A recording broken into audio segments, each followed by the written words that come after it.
Hello people, this is Dennis Sietsma, Dennis John Sietsma Productions, Homestead, Florida, USA, south of Miami, north of Key Largo, southeast Florida. 1994 VIN-W Astro van. VIN-W means it has central multi-port fuel injection, or CPI, central port injection. That's opposed to VIN-Z, which is throttle body, TBI.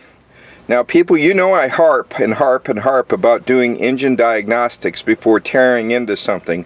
And diagnostics might be regular service like oil change, looking for water in the oil that'll go to the bottom, and you look for that when you do an oil change. See if you've got any coolant leaking into the engine somehow. Coolant change, which you ought to do every 3 years because coolant can become corrosive. But today we're going to talk about DLC codes, and you can put a clip on the DLC connector, and of course having your research, your online research, your notes handy, and your DLC codes and all this stuff researched. Now this is a data link connector that you can plug a scanner into, and if you ground the A and B pin A and pin B, like you see here with this little tool. And you can also use a jumper. You don't need a scanner. All you need is a jumper between A and B. And this is an OBD1, Onboard Diagnostics 1, that reads the codes through the mill light. And this is a 2-digit code. So you have to know what the codes mean. And in the later OBD2, used in the next generation of Astro vans, they have a 4-digit code. But you read the code on the mill light, which is a malfunction indicator light. Now if you turn the key on, you should get a flashing 1-2 for 12 on the mill light.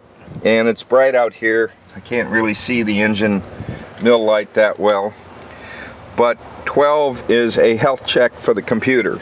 And the computer's over there on the passenger side. And go to a salvage yard, get a numbers matching computer, or buy a reconditioned one. Swapping out the computer is diagnostic. Normally the computers don't fail, but it has to have the same number on the case for matching firmware. And changing parts is a diagnostic, but you should do other diagnostics like combustion gas in the coolant test, compression test, leak down test. There's all kinds of tests you can do. The problem I have, well, before I get into that, with A and B grounded, when you start the engine, you can see the code will be flashing either fast or slow on the mill light on the dashboard. And that means for open loop or closed loop. And closed loop means you're running the engine efficiently and leanly at isostolic. Open loop is when you step on the gas. And the problem I'm having with this engine is the engine seeking at idle, and it does it intermittently. Now I had this on the road the other day. There, it's starting to seek now. And I saw, when I restarted it, indication of hydrostatic lock. So I'm worried about coolant getting into it, so I'm going to change the intake manifold gaskets. And you know I don't like the launch into tearing things apart without doing all the diagnostics. But I did a compression test, and it was good. And I'm not seeing any significant loss of coolant. But, you know, I started and stopped the engine. I got it up to operating temperature.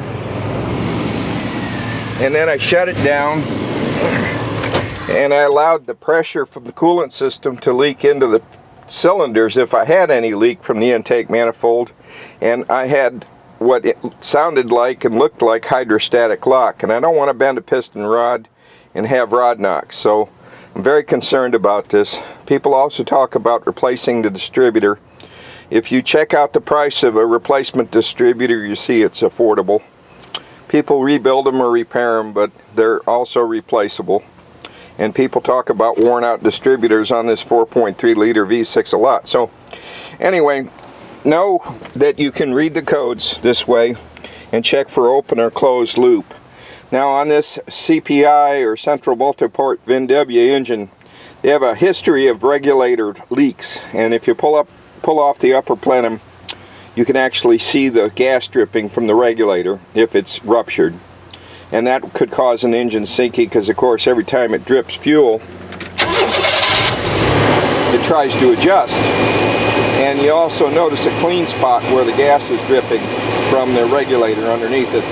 Now I replaced this spider, as it's called, the central multi-port fuel injection, or CPI. I've replaced this spider numerous times, and I don't even think I can get a spider anymore. All I can get is the regulator repair kit from Napa. And so I'm going to, when I launch into tearing this thing apart to replace the intake manifold gaskets, I'll check that regulator and check it for leaks. But this video is about reading your DLC codes, and there's a bunch of codes, and you can also read ABS codes or transmission codes by grounding different pins. Now that little, I've got my ABS unplugged for now because I'm trying to save it till I can work on it later.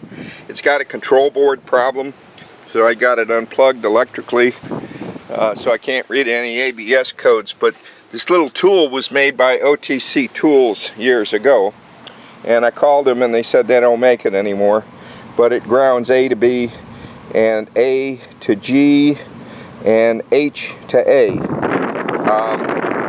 on this little tool, and that's all in the service manuals, of course. So anyway, I hope you enjoy the video. I tried to keep it short this time. We'll have other videos in future as I make progress on this. Thanks for watching.